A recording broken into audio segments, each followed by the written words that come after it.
ಎಲ್ಲರಿಗೂ ನಮಸ್ಕಾರ, ಹೇಗಿದ್ದೀರಾ ಎಲ್ಲರೂ? ಸೊ KCET 2025 ರಿಸಲ್ಟ್ಸ್ ಅನೌನ್ಸ್ ಆಗಿತ್ತು. ಎಲ್ಲದಕ್ಕೂ ಮುಂಚೆ ಯಾರ್ಯಾರಿಗೆ ಚೆನ್ನಾಗಿ ರ್ಯಾಂಕ್ ಬಂದಿದೆ ಅವರೆಲ್ಲರಿಗೂ ಕಂಗ್ರ್ಯಾಚುಲೇಷನ್ಸ್. ಹಾಗೂ ಯಾರ್ಯಾರಿಗೆ ಚೆನ್ನಾಗಿ ರ್ಯಾಂಕ್ ಬಂದಿಲ್ಲ ಅವರೆಲ್ಲರೂ ಡಿಮೋಟಿವೇಟ್ ಆಗಕ್ಕೆ ಹೋಗಬೇಡಿ. ಯಾಕಂದರೆ ಈಗ ನೆಕ್ಸ್ಟ್ ನೀವು ಏನು ಸ್ಟೆಪ್ಸ್ ತೊಗೋತೀರಾ ಅದು ತುಂಬ ಇಂಪಾರ್ಟೆಂಟ್ ಆಗಿರುತ್ತೆ ನಿಮ್ಮ ಇಂಜಿನಿಯರಿಂಗ್ ಲೈಫ್ ಸ್ಟಾರ್ಟ್ ಮಾಡೋಕ್ಕೆ. ಸೊ ಈ ಒಂದು ವಿಡಿಯೋಲಿ ನಿಮಗೆ ಸಿಂಪಲ್ 5 ಸ್ಟೆಪ್ಸ್ ಹೇಳ್ತೀನಿ. ಯಾರ್ಯಾರಿಗೆ ಇಂಜಿನಿಯರಿಂಗ್ ರ್ಯಾಂಕ್ ಅಲಾಟ್ ಆಗಿದೆ ಸೊ ಅವರೆಲ್ಲರೂ ಈ 5 ಸ್ಟೆಪ್ಸ್ನ ಫಾಲೋ ಮಾಡ್ಬೋದು.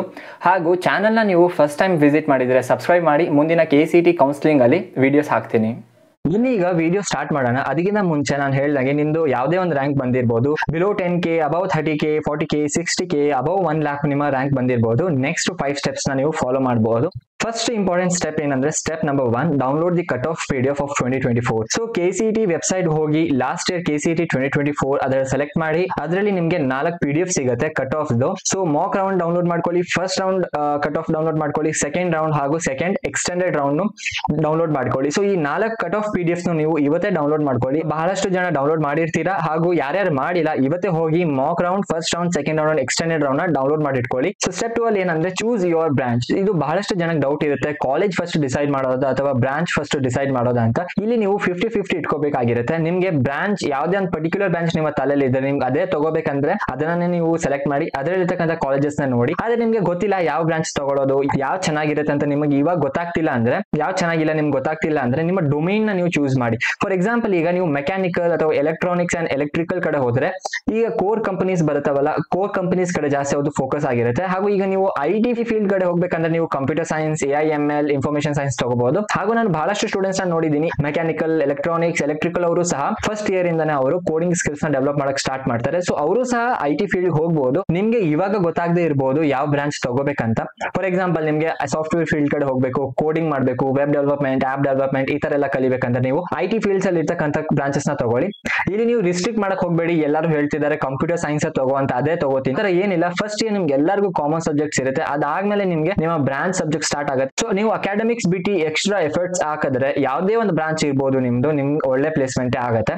ನೆಕ್ಸ್ಟ್ ಸ್ಟೆಪ್ 3 ಹೋದ್ರೆ ಸ್ಟೆಪ್ 3 ಕಡೆ ನೋಡೋಣ, ಸೆಲೆಕ್ಟ್ ದಿ ಕಾಲೇಜಸ್. ಸ್ಟೆಪ್ 2 ಮತ್ತೆ ಸ್ಟೆಪ್ 3 ಎಲ್ಲರಿಗೂ ಕನ್ಫ್ಯೂಷನ್ ಇರುತ್ತೆ. ಬ್ರಾಂಚ್ ನೋಡೋದಾ, ಕಾಲೇಜ್ ನೋಡೋದಾ, ಅಥವಾ ಫಸ್ಟ್ ಕಾಲೇಜ್ ನೋಡಿ ಆಮೇಲೆ ಬ್ರಾಂಚ್ ಅದ್ರಲ್ಲಿ ನೋಡೋದಾ? ನಾನೇನ್ ಹೇಳ್ತೀನಿ ಅಂದ್ರೆ ಯಾವ್ಯಾವ ಬ್ರಾಂಚಸ್ ಇಷ್ಟ ಇದೆ, ಮೆಕ್ಯಾನಿಕಲ್ ಬೇಡ, ಸಿವಿಲ್ ಬೇಡ, ನಿಮ್ಗೆ AIML ಬೇಡ, ಬರೀ ನೀವು ಕಂಪ್ಯೂಟರ್ ಸೈನ್ಸ್, ಇನ್ಫಾರ್ಮೇಶನ್ ಸೈನ್ಸ್ ಅಥವಾ ಎಲೆಕ್ಟ್ರಾನಿಕ್ಸ್ ಕಡೆ ನೋಡ್ತೀರಾ ಅಂದ್ರೆ ಆ ಒಂದು ಬ್ರಾಂಚಸ್ ಲಿಸ್ಟ್ ಮಾಡಕ್ ಹೇಳಿದೆ. ಸೊ ಬ್ರಾಂಚಸ್ ಲಿಸ್ಟ್ ಆಯ್ತು. ಈಗ ಅದ್ರಲ್ಲಿ ಇರ್ತಕ್ಕಂಥ ಕಾಲೇಜಸ್ ನ ಸೆಲೆಕ್ಟ್ ಮಾಡಿ. ನಿಮ್ಮ ರ್ಯಾಂಕ್ ಗೆ ಬರ್ತಕ್ಕಂಥ ಯಾವ್ಯಾವ ಕಾಲೇಜಸ್ ಆ PDF ಅಲ್ಲಿ ಇರುತ್ತಲ್ವಾ ಅದನ್ನ ಸೆಲೆಕ್ಟ್ ಮಾಡಿ. ಮುಂದಿನ ಕೌನ್ಸಿಲಿಂಗ್ ಸ್ಟಾರ್ಟ್ ಆಗೋಕ್ಕಿಂತ ಮುಂಚೆ ನಿಮ್ಗೆ ಬ್ರಾಂಚ್ ಡಿಸೈಡ್ ಆಗಿರ್ಬೇಕು. ಒಂದು ಬ್ರಾಂಚ್ ಚೂಸ್ ಮಾಡಕ್ ಆಗಿಲ್ಲ ಅಂದ್ರೆ ಒಂದು ಅಟ್ಲೀಸ್ಟ್ 4-5 ಬ್ರಾಂಚಸ್ ನ ಲಿಸ್ಟ್ ಮಾಡಿ ಇಟ್ಕೊಳ್ಳಿ. ನಂಗೆ ಇದು ಟಾಪ್ ಪ್ರಯಾರಿಟಿ ಇರುತ್ತೆ, ನಂದು ಈ ಬ್ರಾಂಚಸ್ ಫಸ್ಟ್ ನಂಗೆ ಬೇಕಾಗಿರುತ್ತೆ, ಅದು ನಿಮ್ಮ ತಲೆಯಲ್ಲಿ ಇರಬೇಕು. ನೆಕ್ಸ್ಟ್ ನೋಡೋಣ ಸ್ಟೆಪ್ 4. ಸ್ಟೆಪ್ 4 ಅಲ್ಲಿ ನೋಡಿ ಮೇಕ್ ಆಪ್ಷನ್ ಎಂಟ್ರಿ ಲಿಸ್ಟ್. ಈಗ ನಿಮ್ಮ ಕೌನ್ಸಿಲಿಂಗ್ ಸ್ಟಾರ್ಟ್ ಆಗುತ್ತೆ. ಆಬ್ವಿಯಸ್ಲಿ ಕೌನ್ಸಿಲಿಂಗ್ ಸ್ಟಾರ್ಟ್ ಆದಾಗ ನೀವು ಆಪ್ಷನ್ ಎಂಟ್ರಿ ಲಿಸ್ಟ್ ಮಾಡಬೇಕಾಗಿರುತ್ತೆ. KCET ಪೋರ್ಟಲ್ ಅಲ್ಲಿ ಯಾವ್ಯಾವ ಕಾಲೇಜಸ್ ನಿಮ್ಗೆ ಯಾವ್ಯಾವ ಪ್ರಯಾರಿಟಿ ಆರ್ಡರ್ ಅಲ್ಲಿ ಬೇಕಂತ ಈವನ್ ಟೈಮ್ ಅಲ್ಲಿ ನೀವು ಆಪ್ಷನ್ ಎಂಟ್ರಿ ಲಿಸ್ಟ್ ಮಾಡಬೇಕು. ಇದು ಹೆಂಗ್ ಮಾಡ್ತೀರಾ?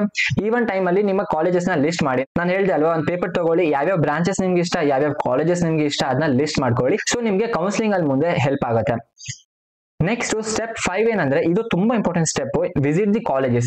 ಈಗ ನೀವು ಏನೇನ್ ಕಾಲೇಜಸ್ ನ ಲಿಸ್ಟ್ ಮಾಡಿರ್ತೀರಾ ಅವೆಲ್ಲ ಕಾಲೇಜ್ಗೂ ಒಂದ್ಸತಿ ಆದ್ರೂ ವಿಸಿಟ್ ಮಾಡಿ. ಅಲ್ಲಿ ಇರ್ತಕ್ಕಂಥ ಸ್ಟೂಡೆಂಟ್ಸ್ ಜೊತೆ ಕಮ್ಯುನಿಕೇಟ್ ಮಾಡಿ.